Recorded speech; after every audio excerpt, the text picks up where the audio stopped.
So at this point, we need to bring the pressure down. And it's critically important that we do this at the beginning of the manifold or the header rather than back at the hydrant, because we may be supplying 2 or 3, maybe even 4 beds off of this one supply line. And if we reduce the pressure too far back upstream, we don't have enough supply to power everything that we want to get the right amount of water distribution. So we bring the pressure reducer in just as we get to our manifold.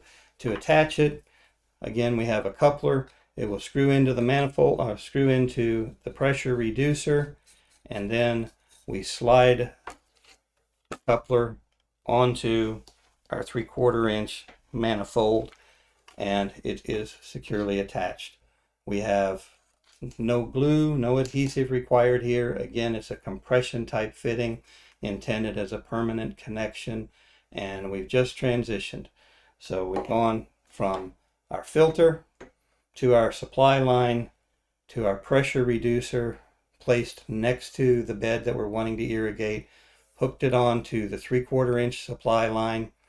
We've installed a goof plug where we punched a hole in the line that we didn't intend to initially, and we've got that installed and blocked that off. Now we're ready to turn on the water and move on.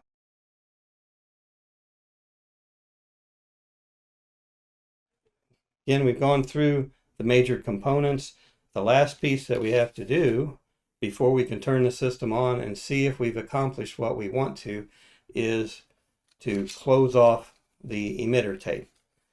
We can do this the same way that we did the 3/4 inch header line. We can kink it.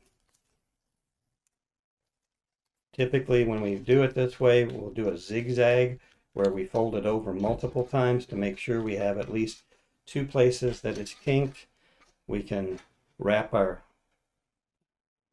good quality black plastic tape around it, again, to hold those kinks tight.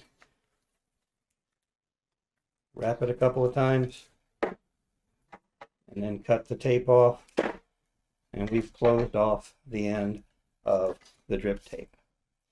Another option for closing off the end of the drip tape, and it's really good if we run out of this, is to cut off about 1 inch to 1.5 inches of the drip tape, create our zigzag or our fold over, then slightly curve it and take that piece that we cut off and slip it up onto the drip tape, and it will securely hold it kinked and close off the end of the drip tape.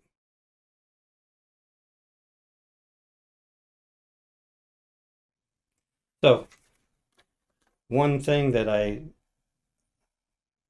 overlooked so far in the presentation was hooking up the drip tape to our valve or to our shutoff valve. Again, pretty simple, kind of a plug and play, if you will. We slide the drip tape up onto the fitting, screw the jam nut over it, and now it's securely attached. So there you have it. We have covered a basic drip irrigation system from the water supply to the major components and closing them off up to the point where we're ready to turn on the system and see if we can get the supply that we want. Thank you for watching. I hope this video is helpful.